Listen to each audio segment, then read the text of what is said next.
Hi there and welcome to the History Teacher. This revision video covers Weimar and Nazi Germany from the GCSE Edexcel 9-1 course. Hopefully you'll also find it useful if you're studying any of the other exam boards or if, like me, you just love history. You can now become a member to support me to continue making this content from just £1 a month. Plus you'll get exclusive access to worksheets, revision materials, and you'll get to vote on forthcoming episodes. The link is in the description.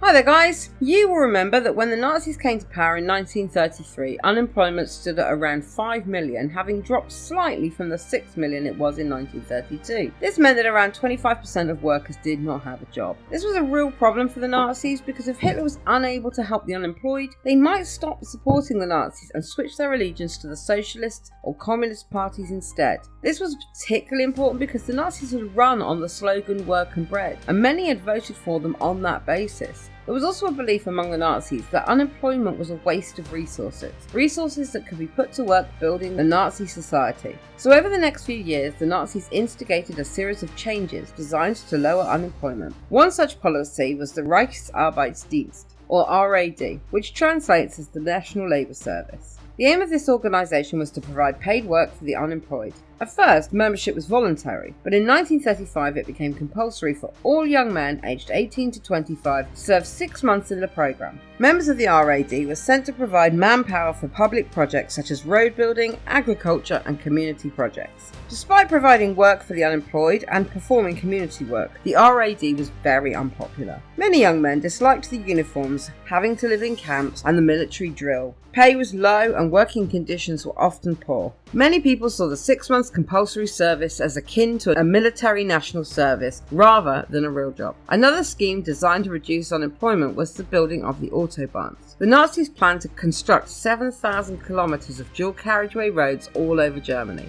which were to improve the transport of goods and people. Very early on in the Nazi regime, in September 1933, Hitler himself dug the first spadeful of the first Autobahn, and by 1935 the first road was opened.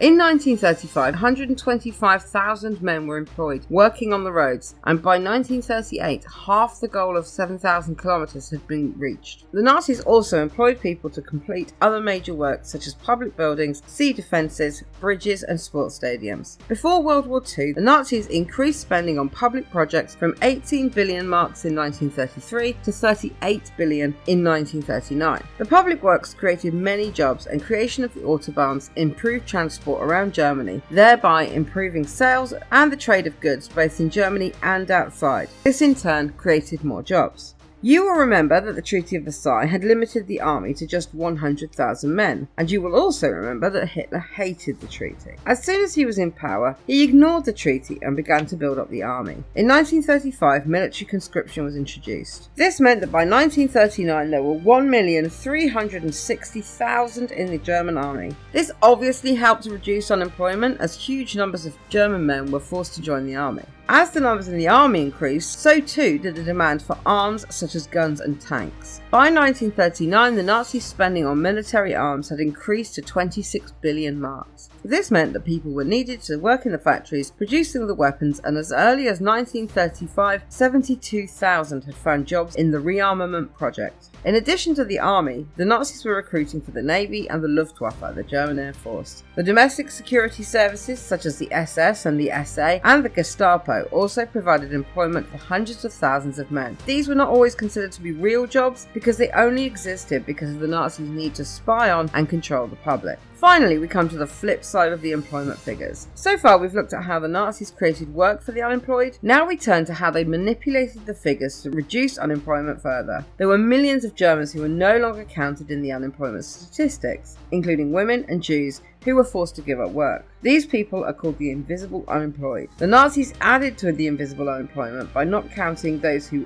only worked part-time and those who had been imprisoned. Overall, unemployment in Germany fell by over 4 million in the 1930s, with the Nazis claiming that only 500,000 were unemployed by 1938. Bear in mind that this was during the Great Depression, and countries such as Britain and America had really high unemployment, so this is a very impressive achievement. However, Unemployment worldwide was beginning to reduce slowly as the effects of the Depression began to wane. Many people in Germany were counted as employed in new jobs that were not considered to be real jobs by many. For example, those in the RAD and the Nazi security services. Many more jobs relied heavily on government subsidies and would disappear without the huge sums spent. Add to this the huge numbers of people who were discounted from the unemployment figures, and we have to question whether the Nazis really reduced unemployment or whether they had just massaged the figures. Okay, that is everything you need to know about the Nazis' policies towards unemployment. Don't forget to check out my website for worksheets and revision guidance, and I will see you next time.